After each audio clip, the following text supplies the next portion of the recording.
एक बुजुर्ग बहुत बड़े मुहद्दिस आलिम फकीह अल्लामा इब्नुल जौजी नाम के उस दौर में थे, गौस पाक के दौर में।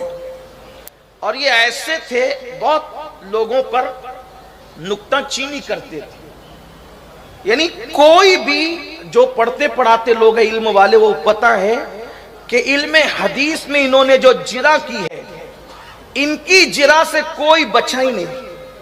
जो बच गया समझ लो वो हस्ती कुछ और है, कोई नहीं बचा।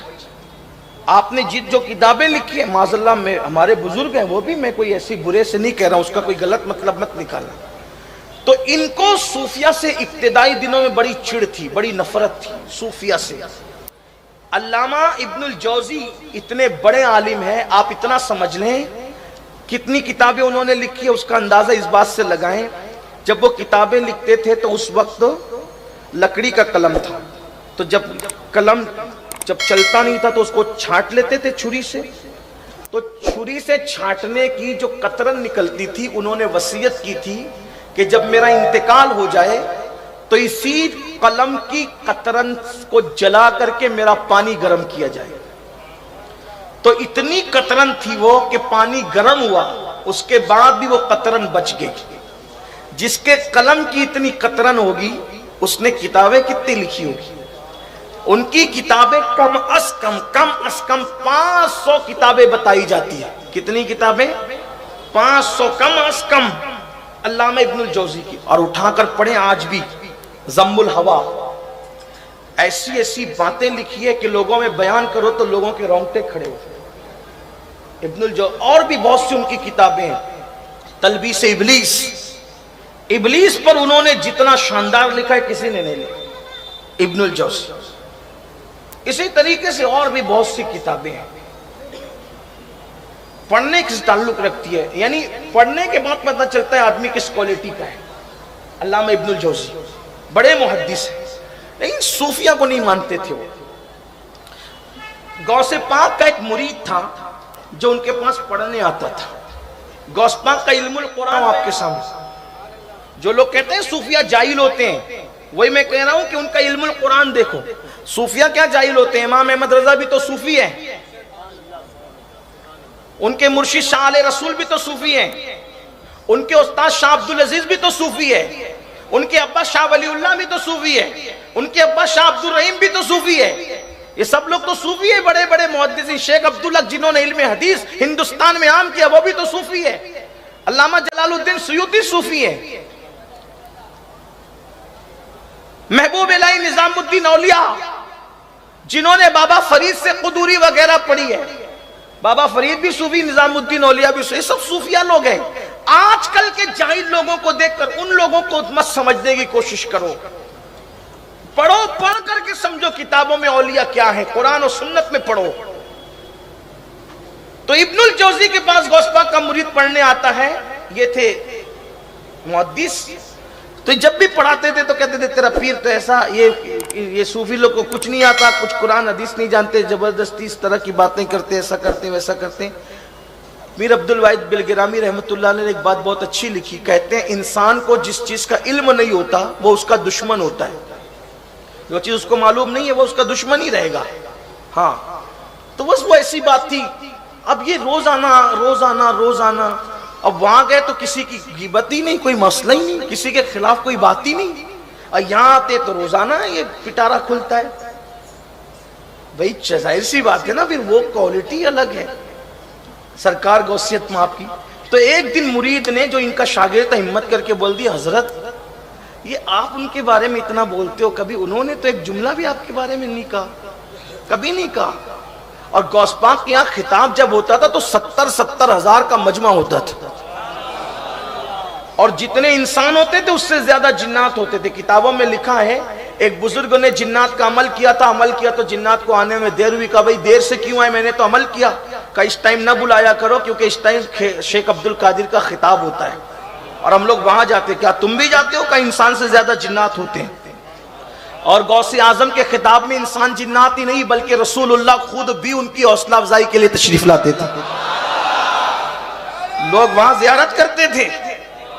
बल्कि ये किताबों में लिखा, एक मर्तबा अल्लाह के रसूल तशरीफ लाए मूसा अलैहिस्सलाम को साथ लेके, जरा गौर करना, अल्लाह के रसूल हजरत मूसा अलैहिस्सलाम को साथ लेकर आए, फरमाया मूसा क्या तुम्हारी उम्मत में भी ऐसा कोई वली है? क्या तुम्हारी उम्मत में भी कोई ऐसा वली? हजरत मूसा अलैहिस्सलाम ने अर्ज की, या रसूल अल्लाह, इस जैसा वली तो किसी उम्मत ही में नहीं है। ये हमारी किताबों में मौजूद है। जो नहीं मानते नबी को जिंदा, बहुत बहस का मौजू है, लेकिन हम सुन्नी तो कहते हैं तू जिंदा है वल्लाह, तू जिंदा है, मेरे चश्मे आलम से छुप जाने वाले, अल्लाह अकबर। तो सरकार गौसियत माप के बारे में वो मुरीद ने कहा, हजरत इब्नुल जौजी साहब ये बताया, आप बार बार बातें करते हो, आपके बारे में कुछ नहीं कहते, 70 हज़ार का मजमा। इब्नुल जौजी से उनके शागिर्द ने जो कादरी थे कहा, हजरत आपने उनको कभी सुना है? कभी आपने उनको सुना? कहा नहीं मैंने नहीं सुना। कभी उनको देखा? कहा नहीं। मिले? नहीं मिले। ना मिले, ना देखा, ना सुना, राय कायम कर ली। एक बार जरा उनसे चल के सुनिए, उनसे सुनिए वो कहते क्या हैं। अब इब्नुल जौजी, मैं थोड़ा सा अपने ज़ौक़ के मुताबिक बात करने वाला आदमी हूँ, अपने अल्फाज के जामे में, अपने मफ़हूम में, वाक़या वही है लेकिन ये मेरा अपना मफ़हूम है आपको समझाने के लिए। इब्नुल जैसा बड़ा अल्लामा मुहद्दिस किसी का बयान सुनने जाए तो भाई लोग देखेंगे ना, हजरत आप इधर किधर, आप तो रोकते हो कि उधर नहीं जाना, आप इधर किधर। भाई यूट्यूब का दौर तो नहीं था ना कि घर के कोने में बैठ के किसी को भी सुन लो, ऐसा तो था नहीं ना। अब जाना है सुनने के लिए तो वहीं बैठना है। अब इब्नुल जौजी जाने गौस पाक की महफिल में, किसके कहने पे? कादरी गुलाम के कहने पे। आप चले तो आपने तरीका ये इख्तियार किया कि हम इस तरीके से मुंह छुपाकर बैठेंगे ताकि कोई देख ना सके। ये तरीका, कोई देखेगा नहीं तो बात खुलेगी नहीं। जाके कोने में बैठ गए। अब गौस पाक की महफिल, गौसे पाक तशरीफ लाए, बहुत खूबसूरत थे, गोल सा चेहरा, चांदी जैसा गंदुमी रंग, भवें आपस में मिली हुई, बड़ी बड़ी आंखें, चौड़ा सीना और आवाज ऐसी भारी भरकम थी। 70 हज़ार का मजमा था। तो करामत ये थी उनकी कि पहला बंदा यहां बैठ के जो सुनता था वही आखिरी में भी सुनता। 400 लोग कलम दवात लेकर के आपका खिताब लिखने के लिए बैठते थे। और जब पहली बार कहते थे अल्हम्दुलिल्लाह, फिर दूसरी बार कहते थे अल्हम्दुलिल्लाह, तो लोगों ने पूछा ये 2 बार क्यों कहते? तो कहा कि ये जो मजमा ये तो रहता ही है, पूरी दुनिया के जो औलिया है, जब मैं कहता हूं अल्हम्दुलिल्लाह तो सारे काम छोड़कर अपनी अपनी जगह बैठ जाते हैं। हाँ, यानी इसका मतलब लोग आज इंटरनेट पर गुरूर करके कहते मुझे तो इतने मुल्कों में सुना जाता है, और तू इंटरनेट का मोहताज है। मेरे मुर्शिद को तो जब कुछ भी नहीं था तब भी पूरी दुनिया के औलिया सुना करते थे। बल्कि उनकी शान बताऊं, एक मर्तबा ऐसा हो गया कि बयान जज्बात में कर रहे थे, जज्बा था बयान करने का। भाई दर्स में और खिताब में तो फर्क होता ही है। तो जज्बाती कैफियत थी, उसमें आपके अमामे का शिमला निकल गया। हम कादरी लोगों की भी एक अकीदत है, अपने मुर्शिद के अमामे के शिमले के निकलने की बात करते हैं तो फिर हम अपने शिमले को कायम नहीं रख सकते। ये गैरत कादरियत है। निकल गया, जैसे शिमला निकला तो महफिल में जितने लोग थे सब ने अपनी अमामे, अपनी टोपियां गौस पाक के कदमों में रख दी। मुर्शिद तुम्हारा शिमला खुल गया तो हमारा कैसे रहे? सब ने कदमों में रख दिया। सरकार गौसे आजम ने बराबर कर लिया, सब ने उठा उठा करके रख लिया। एक दुपट्टा रह गया नीचे के, सब लोगों की टोपियां, अमामे जिसने जो रखा था वो सब उठा लिए, लेकिन सबके सर भर गए, दुपट्टा रह गया। गौसे पाक ने यूं उठाया, यूं कंधे पे रखा, एक हाथ आया और वो दुपट्टा गायब हो गया। लोगों ने कहा ये क्या? कहा कि तुम थोड़ी सुन रहे थे, वो फला मुल्क में एक वलिया भी सुन रही थी, जब तुमने अमामे ला करके रखे तो उसने भी अपना दुपट्टा रख दिया। हमने यहां रखा, उसने वहां से उठा लिया। ये विलायत की कायनात है, ये गौसे आजम की शान है। 11वीं वाला पीर ऐसा पीर है। वाह क्या मर्तबा गौस है बाला तेरा, ऊंचे ऊंचों के सरों से कदम आला तेरा, सर भला क्या कोई जाने के है कैसा तेरा, औलिया मलते हैं आंखें वो है तलवा तेरा, सारे अक्ताबे जहां करते हैं काबे का तवाफ, काबा करता है तवाफे दरे वाला तेरा।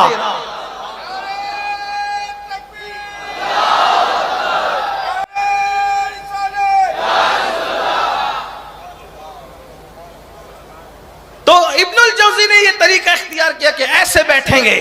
गौसे पाक तशरीफ लाए, बहुत खूबसूरत थे और गौसे आजम की शान ही बड़ी थी। गौसे आजम फरमाते जिसने मुझे देखा इंशाअल्लाह उस पर अज़ाब कब्र नहीं होगा। जो मोमिन देखे उस पर अज़ाब कब्र नहीं होगा। बहरहाल तो लेकिन आजकल जलसों का उस वक्त पता नहीं क्या हाल थे, लेकिन आजकल जलसों का क्या माहौल है। जैसे अभी ये हमारे मुजफ्फर भाई मालेगांव, हमारे मालेगांव की है, आए थे तो उन्होंने तारीख ली। तारीख लेने के साथ ही बता दिया कि आपको गौस पाक पे बोलना है और अहले बैत पे बोलना है। मतलब क्या कि मुकर्रिर तैयारी करके आए कि उसको बोलना किस पे। पहले से उन्वान तय है ना। गौस पाक के ऐसा कुछ नहीं था। गौसे आजम के ऐसा, आप आते थे कारी को बोलते थे आयत पढ़। अब कारी अपनी तबीयत से जो पढ़ेगा गौस पाक ने उसी पे बयान करना है, उसी वक्त बयान। अच्छा फिर ये नहीं कि इधर उधर की करते करते आखिरी में ये कह देना कि आज टाइम खत्म हो गया, अभी आयत के तर्जुमे का भी टाइम नहीं मिला। ऐसा नहीं, ये मस्त मैटर नहीं। जिस पे आयत पढ़ी वहीं से शुरू करना है, फिर इस आयत के कितने माना है वो बयान करना है। यानी ये खिताब है गौस पाक का खिताब। वहां हमारी तरह कहानी किस्से का कोई गुजर बसर नहीं, इधर उधर लैला मजनू का कोई दास्तान नहीं। वहां सिर्फ कुरान और सुन्नत है। सरकार गौसे आजम के यहाँ सिर्फ कुरान और सुन्नत है। बीच में कोई असलाफ के वाकयात आ जाए उससे टच एक अलग बात है, वरना फुतुल गैब उठा के देखे, फुतुल गैब उठा कर देखे, गौस पाक की और कुतुब उठा कर देखे, कुरान और सुन्नत, कुरान और सुन्नत, कुरान और सुन्नत। और जब तक ये उम्मत कुरान और सुन्नत पर रही असलाफ के तरीके पर, उस वक्त तक ये उम्मत साहिल निजात की तरफ बढ़ती रही। जब से हमने और रास्ते इधर उधर के ढूंढने शुरू कर लिए, उस वक्त से फिर ये कौम नमाज से दूर, इबादतों से दूर, अल्लाह की खशियत से दूर, अल्लाह के खौफ से दूर, राय हिदायत से दूर। इसलिए कि ये पहाड़ा जब मिल गया कि चलो भाई नमाज नहीं भी पढ़ेंगे तो पीर साहब बख्शवा लेंगे, जब ये आपको फिक्र मिल गई तो किसी बेवकूफ ने नमाज पढ़ना है। लेकिन मैं जिम्मेदारी से इतने बड़े मजमे में कहना चाहता हूं, आप कादरी बन जाए, चिश्ती बन जाए, नक्शबंदी बन जाए, सरवर्दी बन जाए, रजवी बन जाए, अशरफी बन जाए, बरकाती बन जाए, अगर तुम नमाजी नहीं बने तो तुम सब कुछ बन गए, लेकिन अल्लाह की अदालत में अपना ईमान साबित नहीं कर सकते। खुदा की अदालत में अपना ईमान साबित नहीं कर सकते। अल्लाह के रसूल अलैहिस्सलाम ने फरमाया, मन तरक सलात मुतअम्मिदन का फकद कफर, कि जिसने जानबूझ के नमाज छोड़ दी वो कुफ्र की हद तक पहुंच गया। अल्लाह के रसूल अलैहिस्सलाम फरमाते, जिसने जानबूझ के नमाज छोड़ दी, मैं मोहम्मद उससे बेजार हूं, क़यामत के दिन उसके साथ मेरा कोई वादा नहीं है। बड़ी माजरत के साथ आप कादरियत को क्या समझते हैं? गौसे आजम फरमाते हैं, बेनमाजी मरे उसे मुसलमानों के कब्रिस्तान में दफन मत करो। आपसे पूछना चाहता हूं, जो गौसे आजम बेनमाजी को मुसलमान के कब्रिस्तान में देखना पसंद नहीं करते, वो गौसे आजम बेनमाजी को अपने सिलसिले में कैसे पसंद करेंगे? अपनी मर्जी से जो चाहे कादरी बन जाए, लेकिन सच्ची कादरियत सुन्नत का नाम है, शरीयत का नाम है, गौसे आजम के तरीके पे डट जाने का नाम है। इससे हटे बेनमाजी होकर कोई कादरियत का तसव्वुर नहीं है। इसलिए मुसलमानों, बेनमाजीपन से तौबा करो, बेनमाजीपन से बचो। सरकारे गरीब नवाज फरमाते हैं, जो नमाज नहीं पढ़ता कयामत के दिन उसकी शक्ल बद जानवर की होगी, सूअर की होगी। फरमान नहीं है।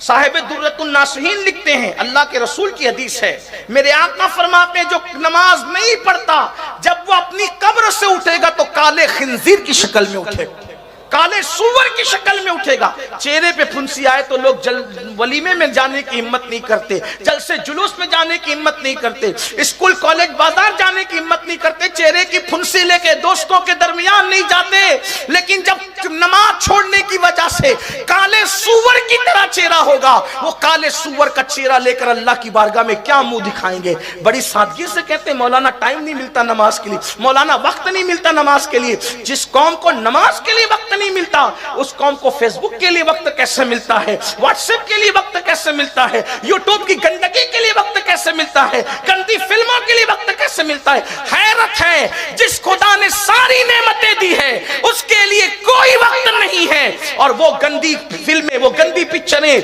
वो गंदे तरीन दोस्त जो मरने के बाद कांधा देने के लिए भी नहीं आएंगे, उनके लिए वक्त मिल जाता है, अल्लाह के लिए, सच्चे खुदा के लिए वक्त नहीं।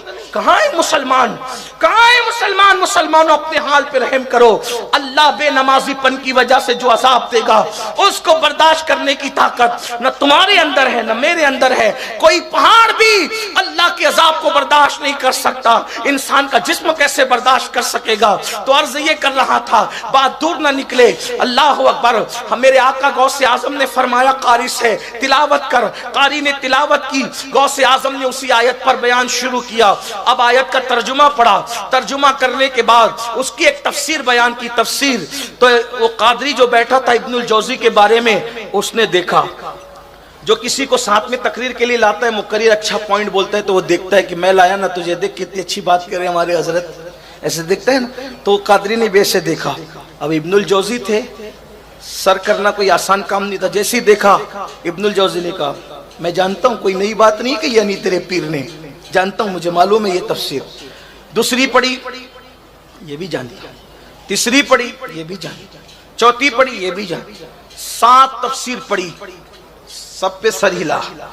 8वीं पढ़ी, मुंह बंद, यानी ये नहीं जानते थे इब्नुल जौजी, इल्म पे नाज इतना था, लेकिन अब 8वीं से नहीं जानते, 9वीं नहीं जानते, 10वीं नहीं जानते, 11वीं नहीं जानते। बाज ने लिखा 40 तफसीर बयान की एक आयत की, और बाज बुजुर्गों ने लिखा 70 माना बयान किया एक आयत का। 70 और 70 हजार माना है एक एक आयत का। ये जाहिरी, और जो उसके सिवाय वो तो अलग है। बल्कि हमारा अकीदा तो यह, इमाम अब्दुल वहाब शारानी कहते हैं कुरान का नुज़ूल बंद हुआ है, लेकिन मानिए कुरान आज भी मोमिनों के दिल पर नाजिल हो रहा है। हर दिन नया मानी नाजिल हो रहा है। कुरान की बात यह है, लोग कहते हैं गालिब और इकबाल के शेर के इतने माना हो सकते हैं, तो बंदों के मखलूक की कलाम के जब इतने माना हो सकते हैं, तो खालिक के कलाम के कितने माना होंगे? तो जो जितना इल्म रखता है उतना बयान करता है। 70 तफसीर बयान की, 40 भी लिखी, किसी ने 14 भी लिखी, 40 भी लिखी, 70 भी, लेकिन मैं तो कादरी हूं ना, तो कहा 40 नहीं बल्कि 70। जब 70 तफसीर बयान की तो इब्नुल जौजी का तो सर झुका। और उसके बाद फिर गौसपाक की एक कैफियत थी, फरमाते थे लोगों ये जो बयान हो गया कम है, जो बचाए बहुत ज्यादा है। अरे अब काल को छोड़ो और हाल की तरफ आओ। जब कहते थे काल को छोड़ो हाल की तरफ आओ, इतना कहना था कि पूरा मजमा जोश में खड़ा हो गया। कोई कपड़े फाड़ रहा है, कोई झूम रहा है, कोई गिर के बेहोश है, किसी की मौत हो गई है, पूरे मजमे में हंगामा है। काल को छोड़ो हाल की तरफ आओ, मतलब जाहिर को छोड़ो बातिन की तरफ आओ। अल्लाह अकबर। जब ये हंगामा हुआ तो वो कादरी ढूंढने लगा इब्नुल जौजी कहाँ है। जब देखा तो सरकार गौसपाक के पैर पकड़ के कह रहे थे हुजूर माफ कर दीजिए, अब तक तो मैं यही समझ रहा था कि अब्दुल कादिर किसी जाहिर सूफी का नाम है, मुझे नहीं पता था कि आपके पास कुरान का इतना इल्म मौजूद है। अब आप मुझे बताओ, आसिफ बिन बरखिया के पास अगर ज़बूर का इल्म हो तो वो पलक के झपकते तख्ते बिल्किस ला सकते हैं। जिस अब्दुल कादिर जिलानी के पास कुरान का इतना इल्म हो, फिर अल्लाह उनको कितनी करामतें अता